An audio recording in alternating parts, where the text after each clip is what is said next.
Hello, everyone, and welcome inside Take to Take. Patrick Tallon here, as always, joined alongside Luke Burrows and Nick Robinson. Took a bit of a hiatus, I think, early December, late November. We stretched out as much news as we could, but things dried up pretty quickly. And obviously, with school picking up, it was probably good for us to take some time off. But we are back. The new NHL season is among us. We have tons to get into. But before we do that, how are we doing today? Good, Pat. It's good to see you. I haven't seen you since our last show. Yeah. Yeah, no, good to see you guys. Good to be back. Glad to be doing some shows again. Patrick, you nailed the intro because, you don't have a script in front of you like you usually Yes. do. So that was Yes. pretty good on the fly. I missed that sort of just go with it vibe. Yes, so do I. It's a little more natural. There's tons to get into, and there's so much news picking up finally. We're only 3 days away from opening night in the NHL. I'm pretty sure all of our favorite teams are playing. Ottawa plays, right, as well, Nick? No, Ottawa does not play Ottawa's until the only Friday. one that Ottawa's doesn't the start until last Friday. team to Oh, well, now start, Dallas, even I though think. they have not played since March the 11th. It'll be 10 months Well, tomorrow. That's another 2 days. Well, that is unfortunate, but for Luke and I think, Luke, you and I meet pretty quickly. Our teams meet pretty quickly, rather. Anyway. First, I think. Yes, in Vancouver, 3 games in a row. Anyway, before we get to the Canadian division, because that's going to sort of be the bulk of what we talk about today, let's get into some news.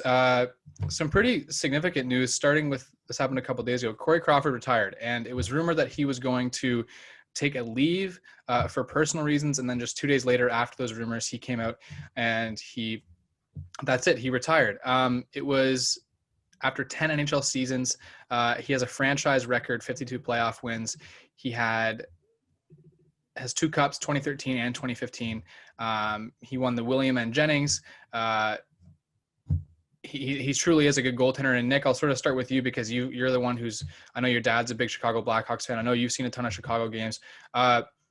What was your initial reaction to seeing this news?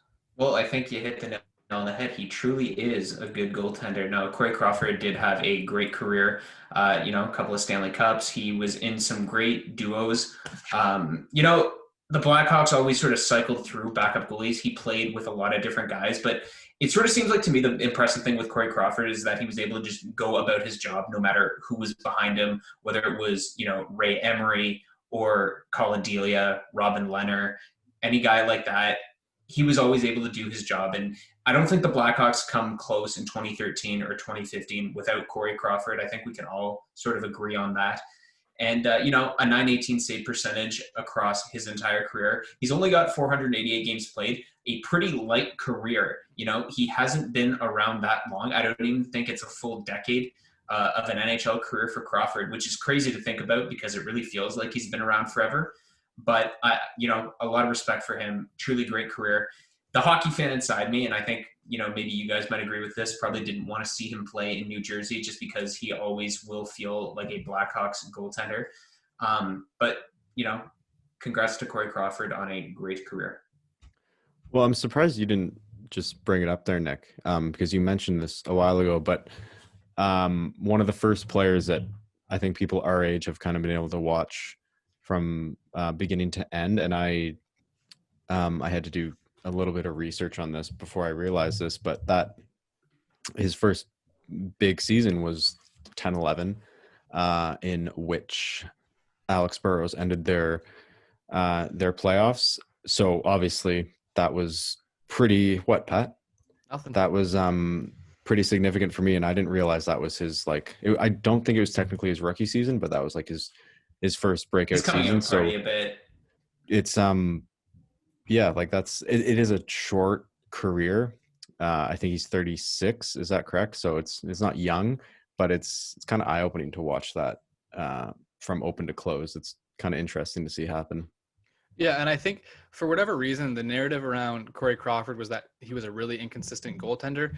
There was kind of truth to that, but I reference Jay Fresh all the time. He put an article saying he was actually one of the more consistent goaltenders of the last decade, and for whatever reason, he was always the target of that criticism, and how a lot of it really isn't justified. So it is weird to see. It's weird. The Blackhawks are in a really peculiar situation because we heard a couple months ago that core players like Taves and Kane were frustrated with the rebuild. You have Doc injured. You have Taves with this illness that hasn't really been disclosed.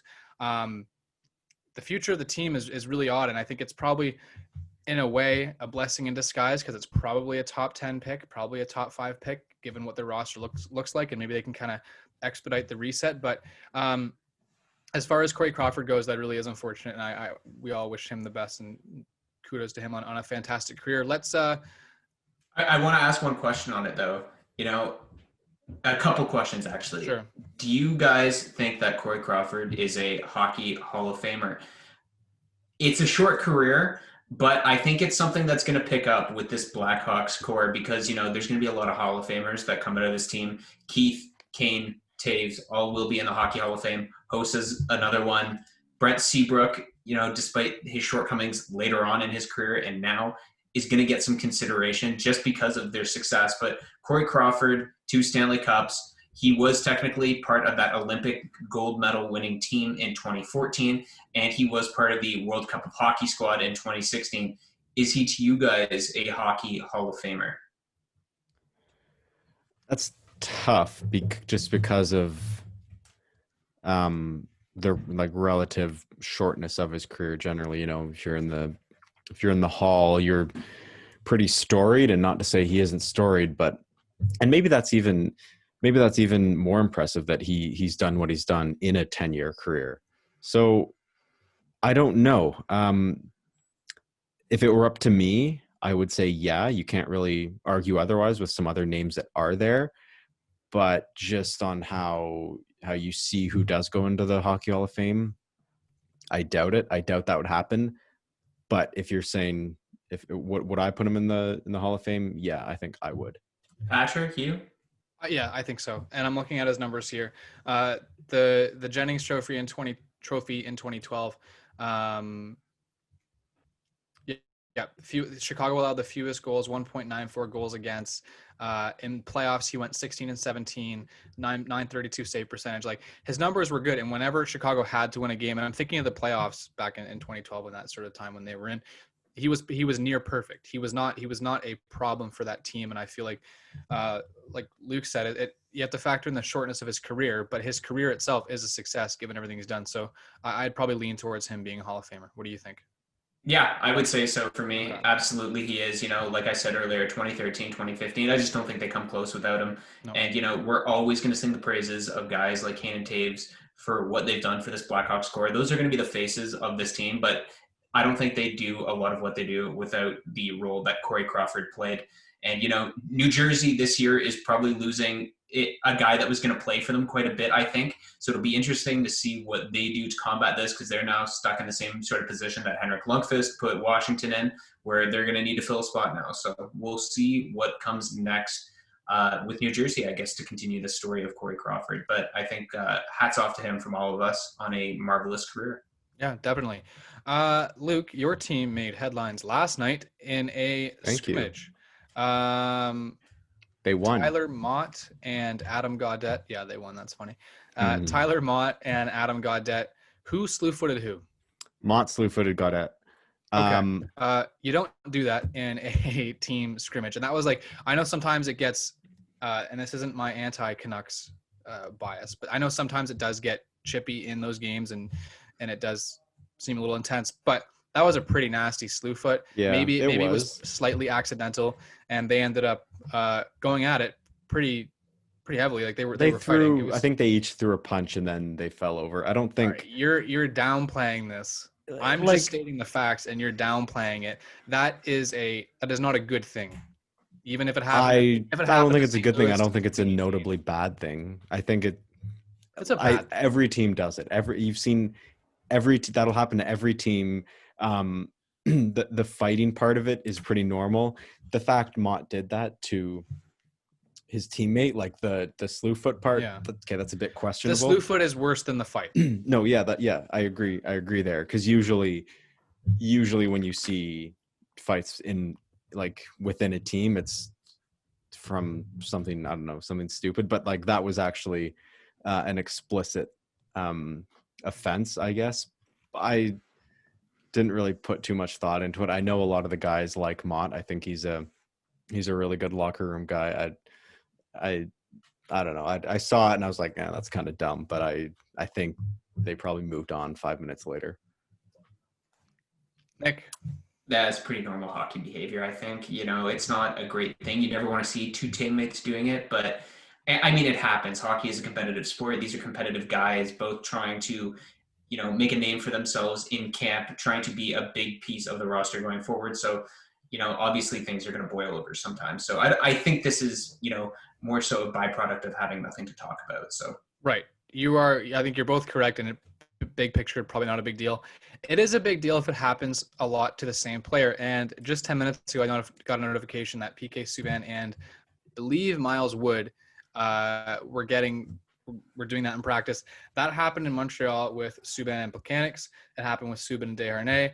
It happened with Subban and Gallagher 3 times, and I think Pacioretty at least twice. That's different. That's a problem. That speaks to issues beyond just a little thing in scrimmage. I'm going to ask you guys real quick about PK Subban. Bounce back year. He was one of the worst defensemen last year. Does he bounce back this year finally? And No, I don't what a even, decline! What a drop off! I don't even. He did have a serious decline. No, absolutely. I wouldn't be surprised if he doesn't have a roster spot by the end of the year. No. Sorry, okay, guys. I don't think it's that serious, but I actually think he might have a bit of a bounce back. I mean, how much worse can it get for PK Subban? I still think there's some talent there. Maybe it's just wishful thinking at this point. I did consider taking him in a fantasy hockey draft I did this weekend with my sort of last pick. Didn't really have room for him at the end, but it's something I did consider just because I think, maybe hopefully some of what he's been dealing with that sort of dragged him down. It seems like off the ice, maybe some things have been distracting him. At least that's what people are saying. Who knows? Maybe a bit of a bounce back because I'm not sure how much worse it can get. I don't think it's going to hit Luke's point though. Well, I just mean That's a take. if at the end of the year, PK Subban doesn't have a consistent roster spot, I would not be surprised. I'm not saying I think it's going to happen. I just think if it were to happen, I could see that based on the downward plummet his career is heading. Yeah, he went from Norris to arguably Nashville's best to I thought that was a steal for New Jersey, and I don't know what's going on with him. But Well, it should have / could have been, right? yeah, and on paper it was, right? But let's move on to sort of some of the stuff surrounding the NHL season. Season hasn't even begun, and there was an COVID outbreak in Dallas. I believe it was 6 players, a couple of staff members, and I think. Or maybe I get my numbers No, wrong. I think it was 4 players, 2 staff members. Okay, yeah, 6 total. Okay, somewhere. and then in Columbus they canceled some practices in fear of a potential outbreak. As well as Vancouver today. Yeah. Dallas postponed their games. I don't think they had did they reschedule them yet or no? I don't think they did. I don't think so. Because they have all this stuff to deal with. Vancouver and then obviously Columbus. Do you guys think that this season we could see sort of what happened last year when COVID first happened, that this season just they take a break or they have stricter quarantine rules, or do you even think we're going to, because there's some people online saying that they don't think the NHL is going to have a full season. They think it's going to have to stop and they're going to have to reset and then finally do another playoff bubble like they did last year. Do you guys think they actually every team gets through a full season? Yeah, and I think you have to. I mean, the Dallas situation is concerning because there's a lot there, but Vancouver and assuming Columbus is kind of in the same boat. Like a lot of that stuff, it is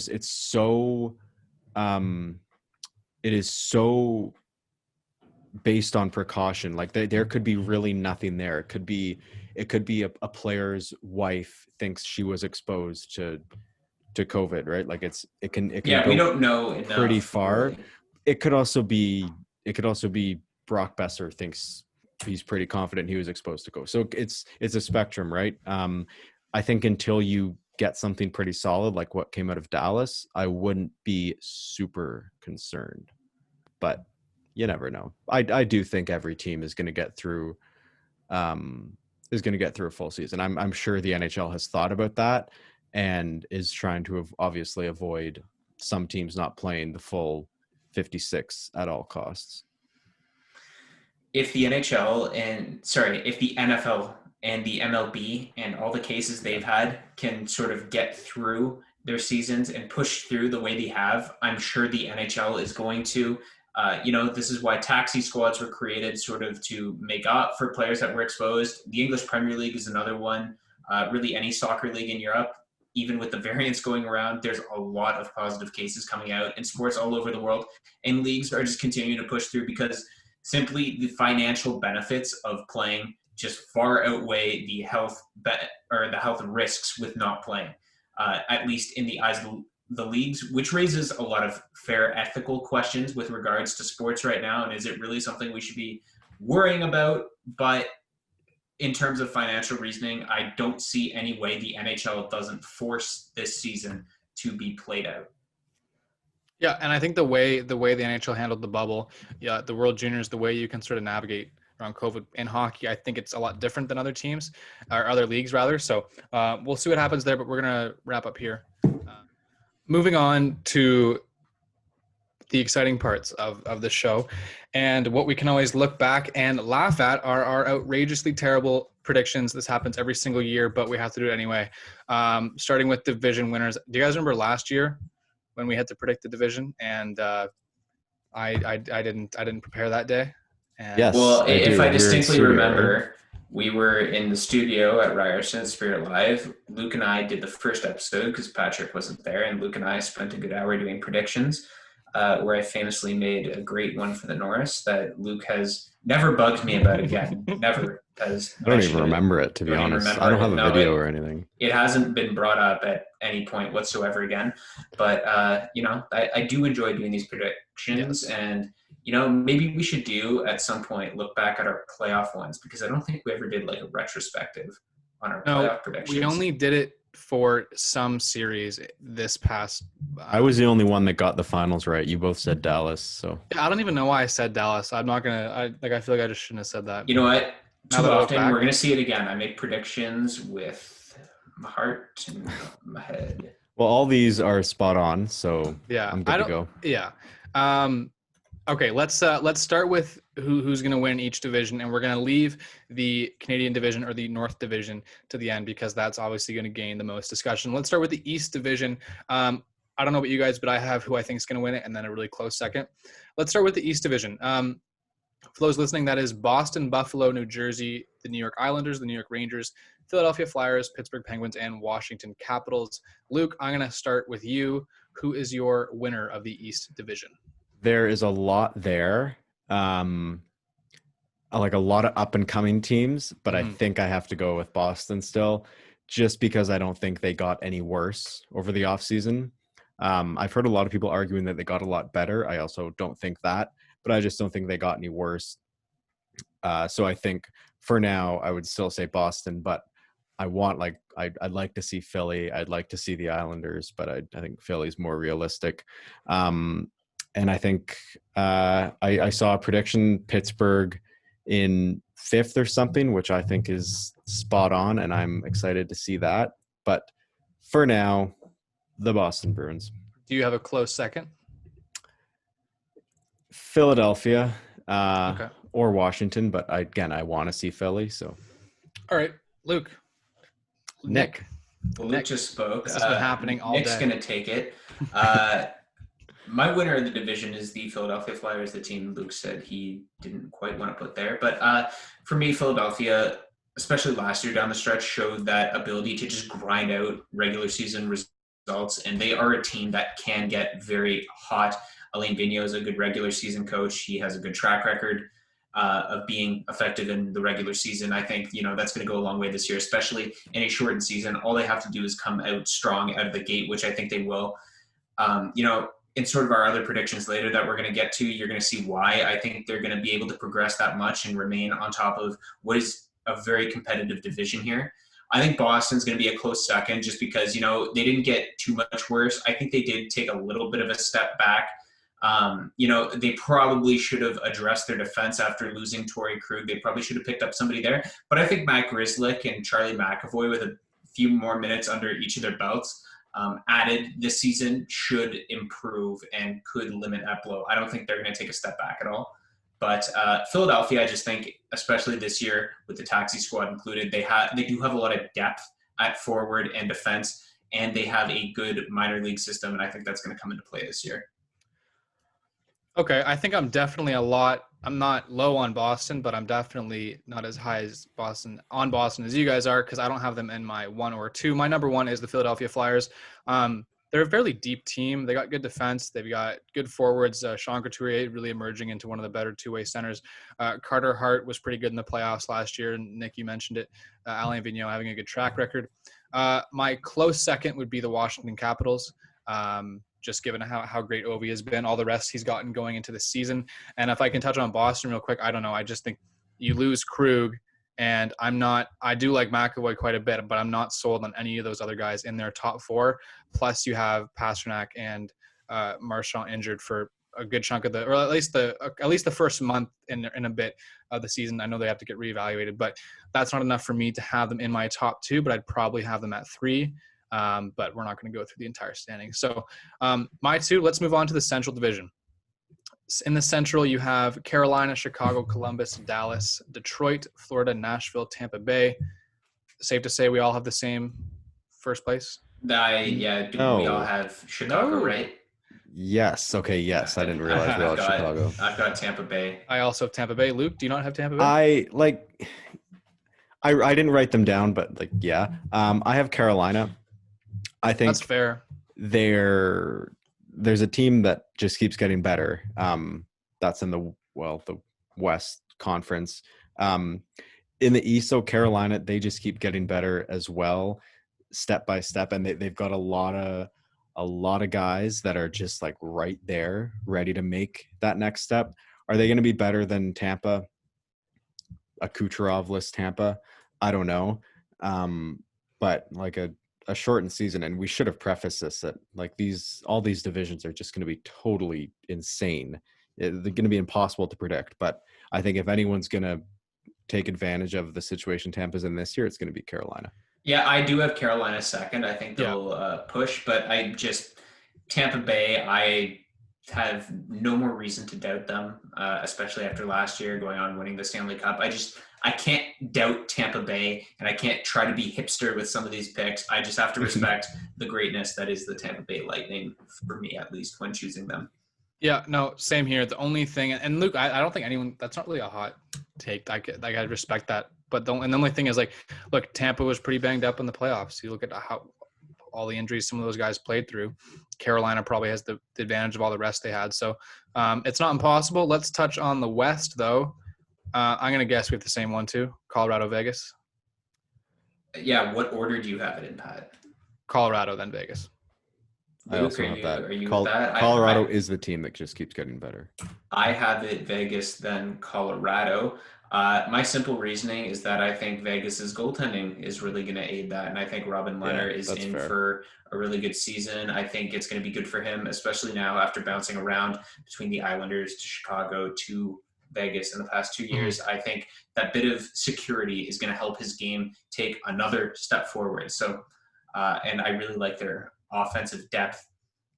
What I like about the Vegas Golden Knights going into this season for me. No disrespect to Colorado, who made some immensely impressive additions to their team in the off season, but there's still that teensy-weensy bit of a question mark with their goaltending for me. I don't think Vegas got better, though. They're still really, really good. One of the best teams in the league, but I don't think they got notably better over the offseason. They added arguably the best free agent. Yeah. Okay. Yeah. But when you look at their forward core and their goaltending core, which it's a little bit unfair to say because the Lehner ad is like technically last season, but Pietrangelo, I can't really argue that. But they lost quite a bit too. I don't know. That's a fair point, but I would still say Colorado. Fair. All right. Patrick, you want to move on then? This is the fun part. Pick your cup winner right now. Putting you on the spot. Nick, go ahead. Tampa Bay Lightning go for a repeat. I think Kucherov, healthy, rested. I think he's going to come back. Because they said regular season, right? Forward. Right. And I suspect they're going to keep him out pretty much the entire regular season, even if he's healthy, sort of with 10 games to go. I think you give him a few games to get under his belt, and then you come in totally rested into the playoffs. Well, funny enough, I have Colorado over Dallas because that is a thing that can happen. What a good series it was last year. I'd love to see that in a cup final. Yeah. I like, again, I don't need to repeat how high I am on Colorado, but I think Dallas kind of knows where they are now, and if anything, they're going to be hungrier for. I mean, you can't really take another step. The only other step being the Stanley Cup, and if anything, they're going to be better this year, in my eyes. Yeah, Dallas, it hinges a lot on Jamie Benn. He really needs to have a bounce back year. Look at a lot of the guys in that roster. I wouldn't even just shy of 20 goals. I think they had one or two 20 to 21 goal scorers. Yeah, they need a lot of guys to step up and be better. Jamie Benn especially. Season. Ben, and even Seguin in the playoffs playoffs was bounce back year. I just think he needs to get back to normal. He can't repeat last year, I guess. Yeah, last year. Yeah, okay. It wasn't like that was out of the ordinary though. Like that was. Yeah, he's been trending in that direction though. Like it hasn't been like all of a sudden a drop off, but it's like last playoffs was concerning. Tyler Seguin in the playoffs was dreadful. Yeah, dreadful. So those guys, Radulov's getting up there. They still have Pavelski. We'll see. But yeah, my cup winner is Colorado. It has to be. Like it has to be. I can't see it doesn't because I said it's Tampa Bay. So therefore I feel like it has to be. You add and they didn't. They're so good.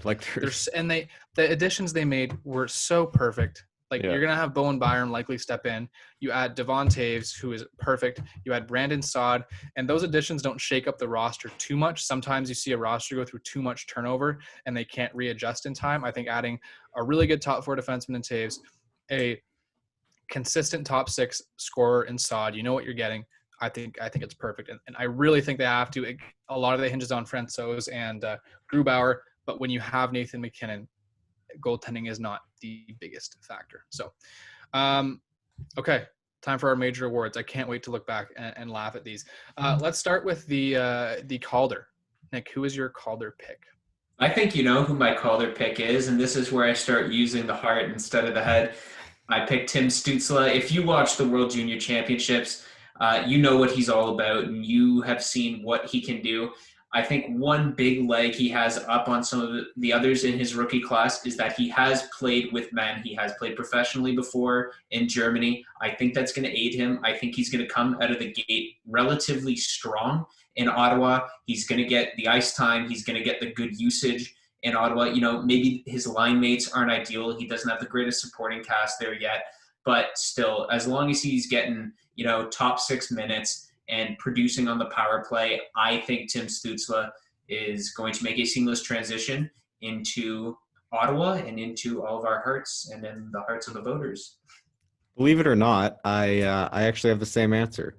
I think it's a bit tricky because I don't think, for example, Tim Stützle is going to be better than Lafreniere career-wise, but I think the most important thing is, and Nick mentioned it, is that he's the most ready, it appears, ready for the NHL. So, and I also think with an NHL season that starts in January, Stützle's Calder campaign has already kind of started with the juniors. Obviously, that doesn't technically have anything to do with it, but everyone's learning his name. He had a heck of a tournament for a team like Germany. And he's coming in ready. Like that's, yeah, so I think that's the most important, especially on a short season. I hadn't even thought of that, but on a short season, it's going to be very important not to get off to a slow start. I think Lafreniere is going to have a really good season too, but Stützle, I think, is just, you know, most ready to go for 56 games. Yep. That's not my pick, and while it very well could be, I think that's both a respectable pick. I'm going to pick a different one, in part for having the sake of a different answer. But yeah, you're both right. They're both starting on the third line. I believe Lafreniere is starting on the third line. I think Stützle is more likely to work his way up the lineup faster. And this isn't a shot at the Sens, but he was on a bad Germany team challenged by a lot of really strong Canadian teams, American teams. And that's going to be the exact same case for Tim Stützle going up against Toronto, going up against Edmonton. He's up for the challenge. So good pick. I'm going with Kirill Kaprizov in Minnesota, playing first line with Fiala. This guy's unbelievable. He played against men in the KHL, 62 points in 55 games, more or less. he's awesome. He is super skilled. He looks good in practice. So he'll be mine. And my runner-up, I just had to add Ilya Sorokin in the New York Islanders if we're going to pick a goalie. I know Shesterkin is the trendy pick, but I'll be a hipster for a second and go Ilya Sorokin. Speaking of goaltenders, the Vezina. I'm going to go first. Okay. I have Andrei Vasilevsky because I can't not have Andrei Vasilevsky. And I'm not going to say my runner-up, but Vezina, go ahead, guys. Is it Jacob Markstrom? Go ahead. One of you. My answer is Jacob Markstrom. Yeah, it's probably, it could be Vasilevsky or Hellebuck or whoever, but I think he's only going to get better, and I think in a new light, I guess you could say, I think he's all Calgary has, so I think he's gonna have a very good season. I didn't pick either of those guys, and that's nice that we all have different answers here, bringing some different guys to the table. I picked Carter Hart. I mentioned earlier that I think the Flyers are going to be, a big contender in that East Division. I think Carter Hart's going to be playing a big role. The Flyers play a pretty solid defensive system, and they keep a lot of chances away from him. But as you said, Patrick, in the playoffs last year, he proved that he can be a difference maker in that, and I think he's going to be exactly that for the Flyers. And I think a lot of their success is going to hinge on him and vice versa. So Carter Hart for me. Perfect. Let's cycle through these pretty quickly before we get on to some of the storylines and obviously the end doing our North Division standings. Prediction, the Hart. Last year, we all thought Panarin should win it. It ultimately went to Draisaitl. But who do you guys think will come out as the Hart Trophy winner this season? Luke? For me, it was Austin Matthews of the Toronto Maple Leafs. Again, I think they will get to it. I think they're the favorites in the North/Canadian division. And I think his record against teams like Ottawa and Montreal speak for itself. I think he's in to continue that. He's going to get a lot of attention in Toronto this year. I think that the media coverage always helps in these awards at the end of the day. And I think that's going to bolster it a lot for Matthews. And I think he's in for a monster season. So Austin Matthews, my Hart Trophy winner. Luke, do you have Mustache Man? Who?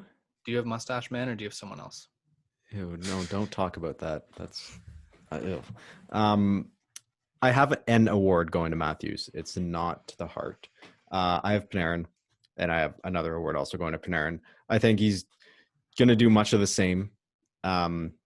But again, when you get down to the definition of the Hart, I think, as Luke likes to remind us every time we talk about it, it's not to say I think he has more help this year for sure. You'd hope so with who's coming up. But again, I think just like last year, Panarin. Okay, I have neither of those guys. I have Jack Eichel, and even with the additions of Taylor Hall, Jack Eichel is the Buffalo Sabres, and it's 100% the media. It's 100% because Buffalo never gets enough attention, and that's justified. That is that market, but he is that team, and while that team is not very good, they still have a pretty solid top six, and he is getting help. But I think you take Eichel away from that team, that's a lottery team right away. So he is my pick, and then my close second or runner-up, if you will, would probably be Artemi Panarin. Are you still confident that, knowing how much the playoffs weigh into those awards? Well, it's my thing. If I was the guy, I would. But yeah, you're right. If the playoffs happen, then it would probably be any of the guys you mentioned. But good shout, Nick. I probably wouldn't have thought of Matthews. I'm always thinking of players on worse teams, and Toronto is a good team. That's what it should be. You hear that, guys? Toronto does not live rent-free in Patrick's head. He does not think about them. He just confirmed that. So that's for some. Norris, this is a fun one. This is Nick's favorite. Nick, is this the year Miro Heiskanen takes it home? Heiskanen? No. I have a couple guys. I really struggled with this one. I wanted to think young again, but then I remembered what happened last year. I have it on my sheet right here. I wrote a name, but I'm thinking two names. I'm taking a long time to get into this. Cale Makar was the guy I wrote down. I think this is the year the Norris Trophy transitions into being a young man's award, because it really feels like, for a while now, it's really that 27 to 30 crowd that really wins a lot of the Norris trophies. I think Cale Makar, with an excellent partner in Devon Taves, is going to have a monster season for the Avalanche. They're going to score a lot of goals. They're going to beat up on some of the bad teams in their division. And I think it's going to, with Colorado being as good as they will be, I think it's going to play into his hands a lot. The guy that I also considered, though, was Charlie McAvoy of the Boston Bruins, because I think he's a brilliant defenseman. And I think him taking over as the team's go-to D-man ahead of Torrey Krug is somewhat of a blessing in disguise. And he's going to run the show there. And I think it's going to work out wonderfully for him. Well, in terms of age, I'm kind of right in the middle. I would love to see a Cale Makar or maybe a Quinn Hughes win the Norris, but I don't think they might deserve it, but I just don't think we'll see that happening in their sophomore year. But I don't have someone in that 27 to 30 range. I have Shea Theodore. I thought he was going to say Weber. I prepared myself to hear Weber there. I prepared myself to hear Weber. Holy crap. Oh boy. No, I could go on why I wouldn't pick Weber. Enough of you. Why anyways, I think again he should deserve it, and he was in the discussion last year. But does he do enough of what I don't know how to word this, of what you have to do to get this award? Because I shouldn't say that, because last year it was pretty appropriate, but a lot of times before that it goes to defensemen that you, if you kind of watch hockey more seriously, you wouldn't really consider. So do I think he's going to deserve it? Yeah. Will he get it? I don't know. Probably not. Well, that was a little rude, but I have Petrie. You know what? Petrie's going to get a lot more Norris votes this year, and he deserves it, and he deserves every extra vote he gets, but he is not my Norris pick. Anyway, I had to get that out. But I'm going to go with Alex Pietrangelo, and I think if the Vegas Golden Knights go on, I don't want to say a hot streak because they've always been pretty good and fairly consistent. If they get the job done, if they go to however the playoff format's going to be, the Western Conference Final or the Cup Final, or if they win the Cup, whatever happens, I think he's going to be them to sort of push them over the edge. My runner-up, funny enough, was Shea Theodore. Any of those two, I think it's time for Pietrangelo to get one, and I think he's going to do it. The Art Ross, I think all of us have one. Like our whoever's first or second, we should have the same two. McKinnon, Draisaitl. I've got McDavid there. I have think McDavid. McDavid's going to be the guy that runs it this year for Edmonton. I think Draisaitl's going to cool off a bit. And again, against some Canadian teams, I think McDavid's going to do very well. I think all the superstars in Canada are going to do really well this year. Yeah. McDavid, one of them. Yeah. Patrick, so you have Draisaitl, McKinnon? I have McKinnon, Draisaitl. Okay. Miami third. I'll say my Rocket. What's Richard, that? Quickly. Yeah, I'll go with my Rocket Richard just because, again, they sort of go hand in hand. I don't think this guy's going to get a lot of assists, though, but it's my Hart Trophy winner, Austin Matthews. Again, his goal-scoring record against teams like Montreal and Ottawa really speaks for itself, and he's going to love playing against them 9 or 10 times. I have the same one. Him in a fantasy league this year, so, maybe every time he scores against Ottawa, it's more of a type thing. Yeah, fair enough. Yeah. Okay. I'll say Matthews. I didn't have that, but it makes sense. I can't see it not being Matthews, although I think it's going to be very, very, very close with Ovechkin because he's hungry for that. I think it's going to – I don't want to say Ovechkin's going to drop off, but I don't think he's going to be able to compete with Matthews.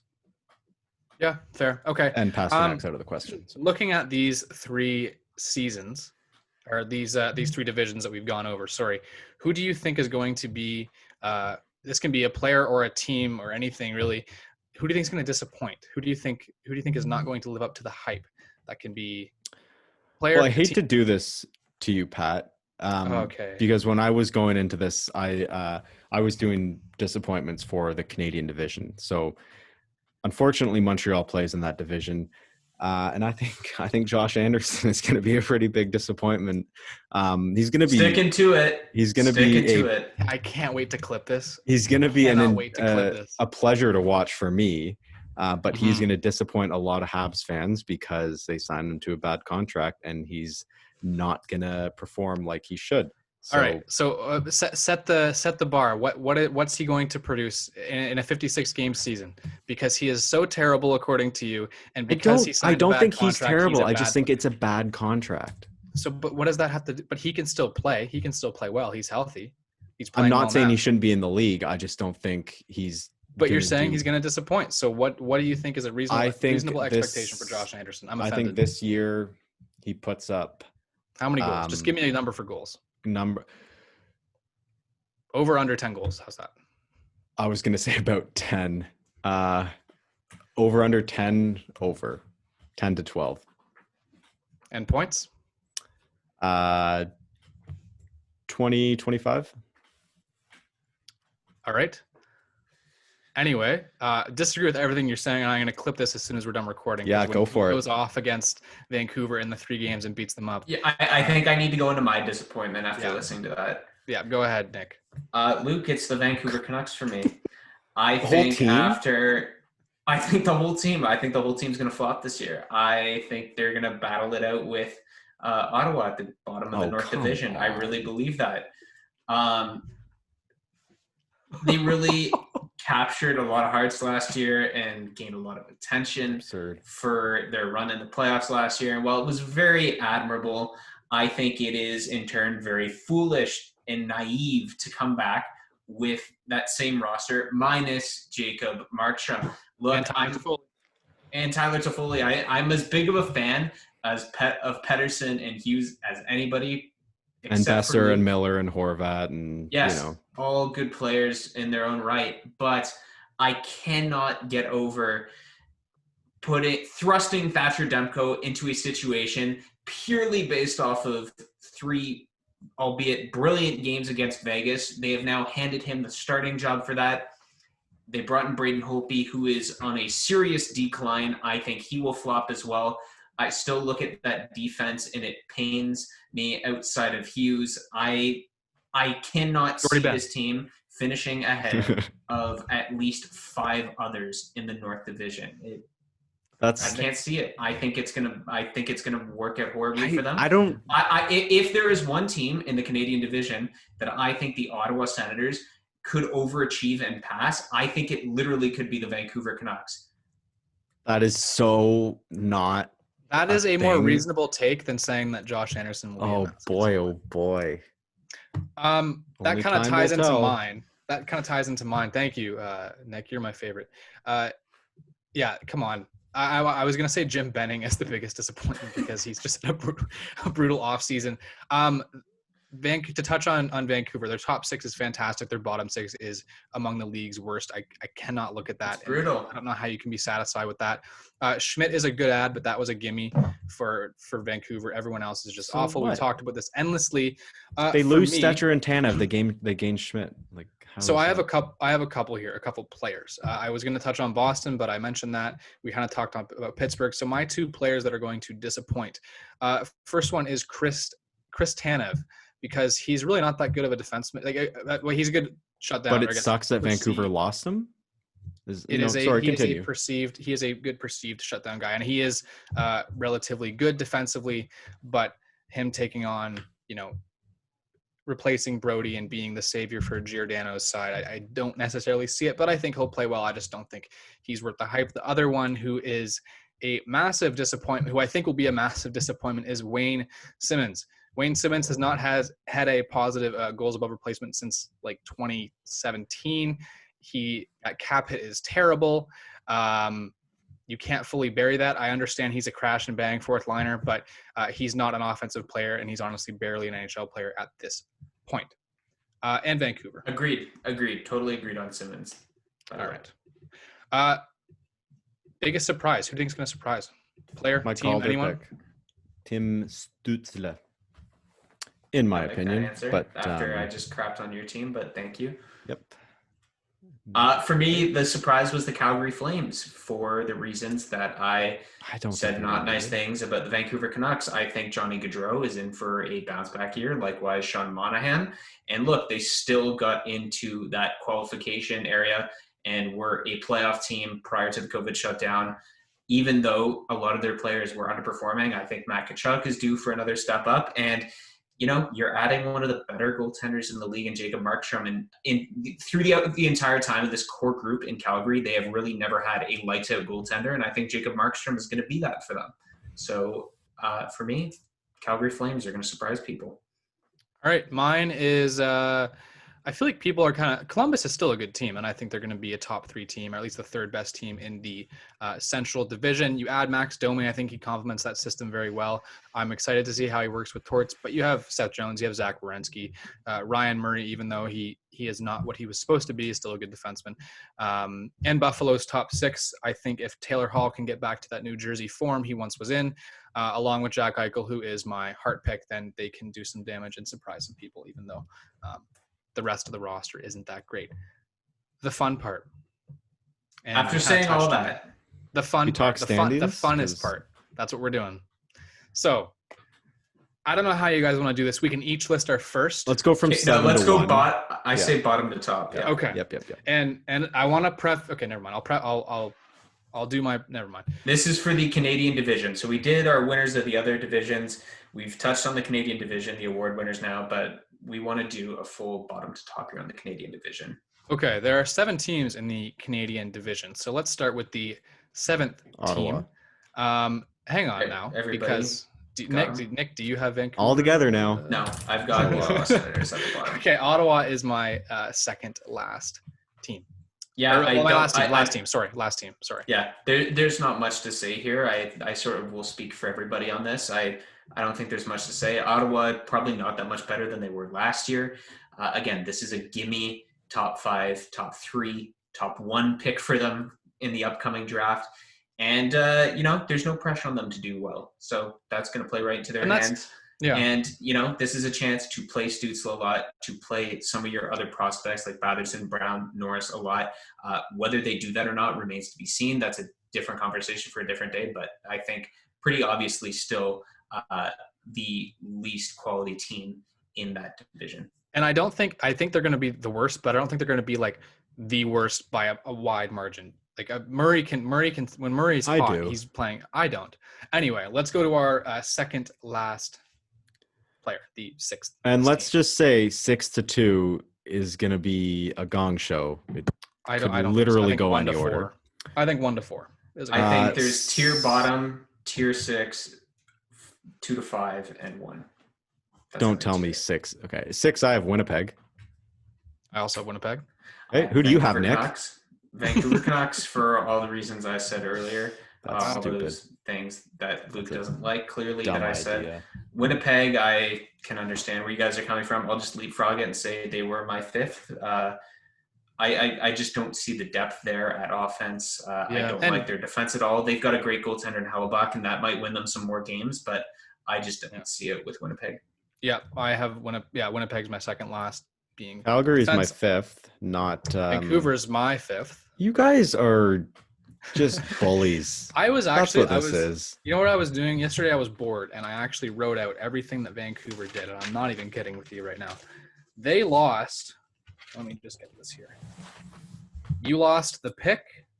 You lost Tyler Madden, Tim Schaller, Tyler Toffoli, Troy Stetcher, Jacob Markstrom, Chris Tanev, and Josh Levo, and you gain Schmidt, Holtby, and is that it? Is that it? I'm asking. Am I forgetting something, or is that it? No. Okay. Hoglander's on the team. Okay, let's pump the brakes on Niels Hoglander a little bit. Yeah, Vancouver's my 5th. They're not very good. Awesome. Any reason for Calgary missing the playoffs for you, Luke?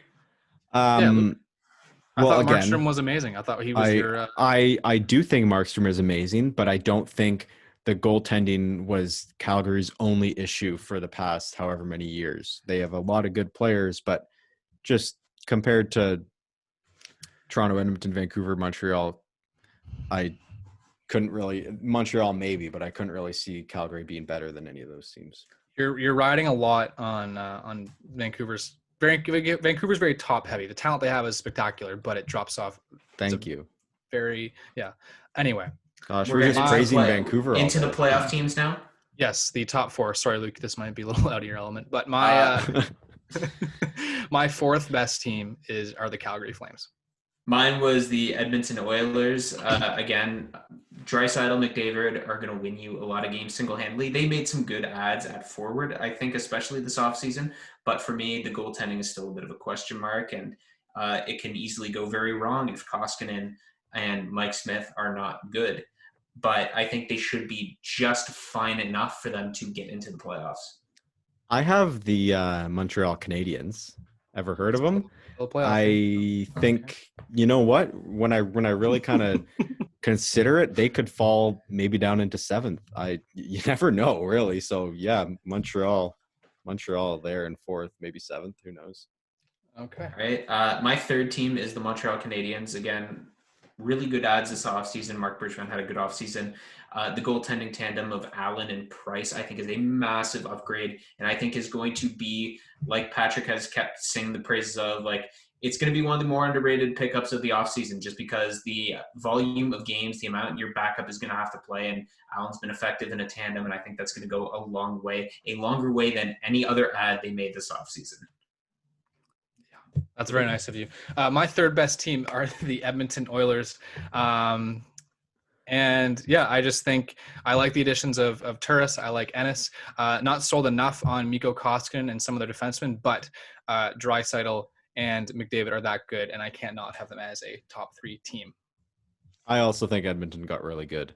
I have them in second. But again, 2-6 is anyone's game. But I was a big fan of what they did in the offseason. I would agree with you, though. I'm not convinced by their goaltending, but that's okay because Is your third place team therefore Vancouver? That's correct. Vancouver Canucks in third place. Book it. Calling it now. You can take a photo of my little list. Actually, I'll take a photo and I'll keep it. So, we just got a couple minutes left here. I'll go quickly. I sang the praises of the Calgary Flames. This is my hot take of the day. They're finishing second place. I think Markstrom is going to carry them there. I think the bounce back years are going to go a longer way than we're thinking. And I like Calgary on paper. I know Patrick's not a big Calgary guy. He said that before, but I think it's going to work out for them. My number 2 team are the Montreal Canadiens. You look at all of the depth. It's a very score-by-committee team, and you look at their fifth line of Frolik and Perry. That's better than a lot of teams' third and fourth line. So I just want to put that out there. I like the depth they had. I've been very critical of the Joel Edmondson acquisition. I'm not sold on Montreal's defensive ability to transition. But as far as forwards go, like Tyler Toffoli is playing on the third line. If anyone gets injured, you can move guys up and down with one of the better tandems in the league. Let's just not talk about first. How about that? Yeah, and you know what? At first place, we all have a team from Toronto. They've got some good players. I think they're the favorites to win this division, and it's catastrophic failure at this point if they don't. And I think we can leave it at that, right? I guess Agreed. So. Apparently, we can't talk. All right, so looking at the standings we all have, or at least the ones Nick and I have, because our top 4 is the same, just a different. And they're correct. Well, I think mine's correct. That's for sure. And I understand Leafs fans are excited, because why wouldn't you be excited if you're a Toronto Maple Leafs fan, given how they are just so amazing? But I think that what everyone seems to think is that Toronto is far and away the best team in this division. I have Toronto finishing first, and I think most people would. I know we all do. But do you guys think they are far and ahead the best team? Yes. Yeah, like I think there's a lot of moving around to be done in this division, but I don't think it's in the 1 or the 7 spot. And I've kind of been saying that 2-6, anything goes, but I do think Toronto is the pretty set first position. If they're not, that's not a good look for the Leafs. But look, at the end of the day, sometimes hockey is unpredictable, and the Leafs at time have shown to be, even though they are very strong on paper, they underperform considerably, consistently.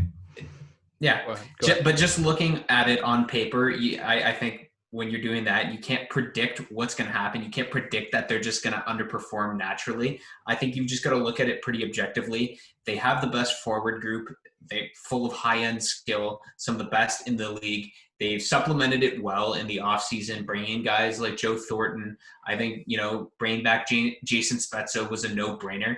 Their bottom six is pretty strong as well now, too. They've got depth, and they've got a lot of guys from the Marlies and on their taxi squad that are going to help down the stretch. And a lot of people have picked on their defensive play for years. They made an effort to improve that in the offseason, picking up TJ Brody. But I still look at the rest of the Canadian division, and I can't even say Toronto has anything but the strongest defense core in the Canadian division, because if you're to name what Toronto's a pretty middling defense core at the end of the day, I would still say, but I would say the other 6 Canadian teams are all worse than them, funny enough. So they probably have the strongest defense in this division. Frederick Anderson, again, you can make the debate where he stands amongst goaltenders in the Canadian division, but he's probably on his day still a top 10 goaltender in the National Hockey League. So when you just look at it purely on paper like that, I mean, there's no reason to put the Leafs anywhere but first in this division and say they'll run away with it. But again, it all comes down to how they start. And if they start stumbling, sort of like they did last season, then it's not going to go well for them. But there's nothing sticking out to me that says there's going to be that. I can't predict that. I just have to say, I think they will finish first. And right, because I have them. Go ahead, Luke. Just quickly, I think though 56 games is a short season, and Nick was mentioning how important it is to get hot, I do think 56 games is long enough that Toronto will naturally rise to the top. And at the same time, Ottawa will naturally fall to the bottom. I don't think it's short enough that it's going to be just a massive jumble and anyone's going to go anywhere. I agree. And I have Toronto in first. I have them sticking at first. I don't see them completely running away with it. I think that's the only disagreement I would have. I'm not sure how Thornton and Simmons are going to work with. I think Thornton's going to complement them extremely well. The other acquisitions I'm still hesitant on. That's just, as far as forwards go, losing Kapanen and Johnson is a loss, but I love what they did to the defense. Mikko Lehtinen was a very sneaky good addition out of Europe, and he's been looking good in their scrimmages, and TJ Brody as well. Barry never really worked, so I'm not pleased, but they did really well there. But I can't look at, I honestly think you can make an argument for any of my top 4 to finish. I know a lot of people have Calgary finishing at the top.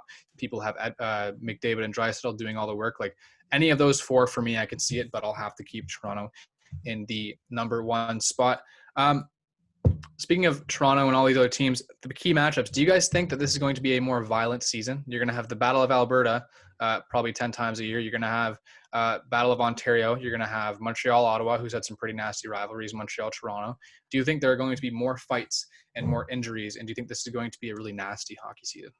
I can't see too much of a rise just because of the lack of fans. I think that often plays a lot of part in it, the environment itself. But I still think for what this Canadian division is, and we started talking about this long before it was even a thing, that this is going to be one of the most entertaining seasons for a hockey fan living in Canada. And I think this truly probably going to be once in a lifetime type thing, but I think it's something we're all going to really enjoy regardless.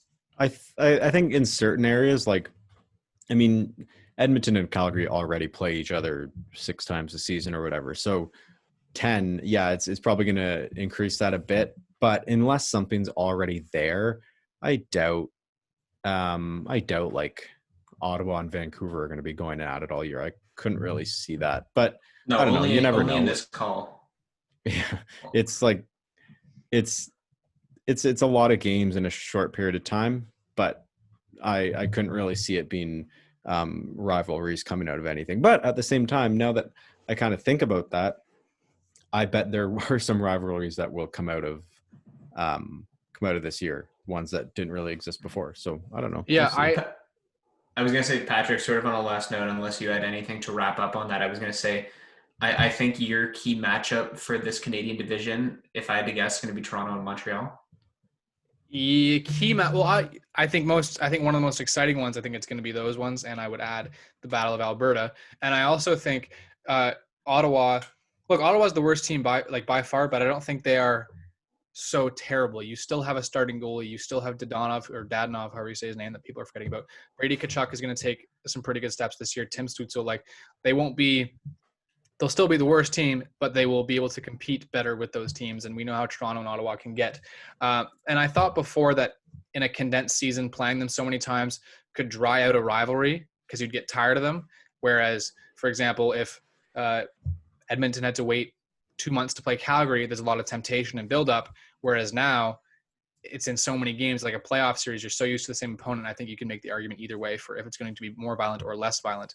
But yeah, probably Montreal, Toronto. I think that's going to I'm already anxious for the game. I would say that the key, like sort of matchup, the marquee one at least would be the Battle of Alberta, just because of the pre-existing hate there. But I think what's going to be key to this division and everything that happens, and hear me out on this one, I think it's going to be everybody and what they do against the Ottawa Senators, because everybody's pegging that team to finish last. Everybody's going to go into games versus Ottawa this year with the expectation that they're going to go and win that game. But if all of a sudden you at least split your season series with the Senators, you're losing 5 games to the worst team in the division. So I think Ottawa, in at least some way, will have some sort of a role in deciding who finishes where in this division, because at least every team is going to want to win the majority, and a large majority at that, of their games against the Ottawa Senators. But say, for instance, you're the Montreal Canadiens and you're going halves with the Senators in your season series. I'm not saying that's going to happen, or I think that's going to happen, but if you do, that puts a dent on where you're finishing in that 2 to 4 spot, right?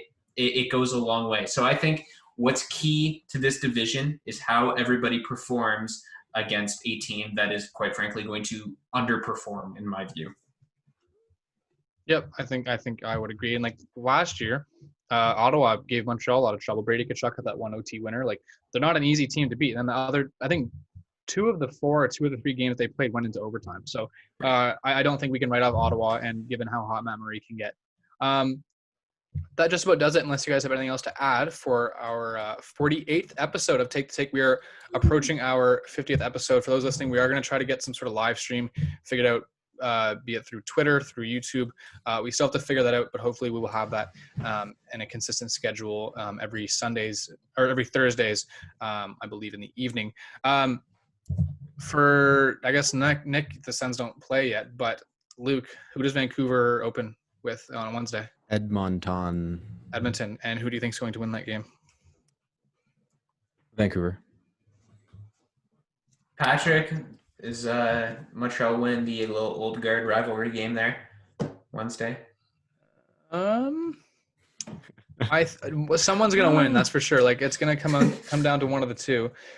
I don't want to. That's the striking analysis everybody's going to tune in for. Yes. Somebody is going to win a hockey game. I'm going to say yes because I'm feeling good about the season. I think they're going to win. It's kind of silly, but and yeah, so we'll see. Season is going to be underway really soon. We're super excited, and yeah, thanks everyone who tuned in, and we will see you next week. Take care.